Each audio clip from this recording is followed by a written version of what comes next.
Napas kehidupan di tanah Papua.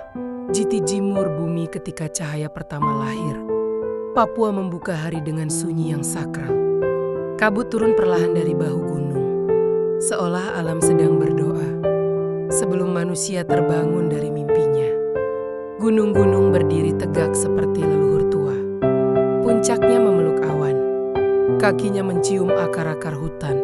Mereka tidak pernah berpindah, namun telah melihat ribuan musim datang dan pergi, mendengar kisah angin, menyimpan rahasia bumi yang tak tertulis. Dari celah batu dan tanah yang basah, lahir sungai-sungai jernih, mengalir seperti darah kehidupan.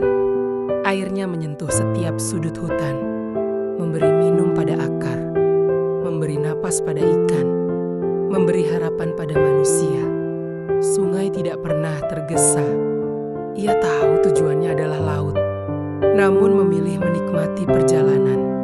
Menyapa beta, memeluk pasir, dan bernyanyi sepanjang jalan dengan suara yang tak pernah sama.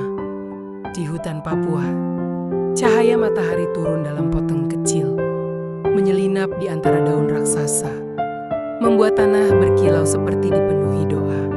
Pohon-pohon menjulang seperti tiang langit. Akar mereka mencengkeram bumi dengan setia. Dahan-dahannya menjadi rumah bagi kehidupan. Di sana burung menari di udara. Serangga berbisik di balik daun. Dan binatang berjalan tanpa takut. Karena hutan adalah rumah bagi semua. Burung-burung Papua melukis pagi dengan warna. Suara mereka pecah di antara pepohonan. Menjadi lagu yang tak pernah dicatat, namun selalu diingat oleh angin. Di semak-semak, kupu-kupu terbang seperti potongan pelangi. Rusa melangkah perlahan menjaga sunyi, dan tanah berdenyut oleh langkah-langkah kecil kehidupan. Ketika siang memuncak, laut di kejauhan berkilau seperti cermin langit. Ombaknya membawa cerita dari pulau ke pulau, dari karang ke pantai, dari masa lalu menuju masa depan. Laut Papua bukan sekadar air. Ia adalah jantung yang berdebar, tempat ikan bersembunyi, tempat angin menemukan arah pulang, tempat matahari tenggelam dengan warna yang tak pernah bisa dilukis manusia. Sore turun perlahan, langit berubah menjadi kanvas jingga, gunung menjadi bayangan, dan sungai berkilau seperti jalur cahaya yang ditinggalkan matahari. Ketika malam tiba, Papua tidak menjadi sunyi. Ia justru hidup dalam bahasa yang berbeda.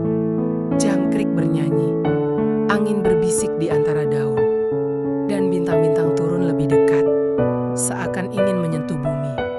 Api kecil menyala di kampung, manusia berkumpul, dan alam ikut mendengarkan.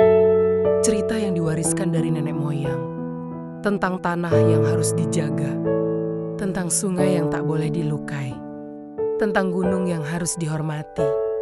Di Papua, alam bukan sekadar pemandangan.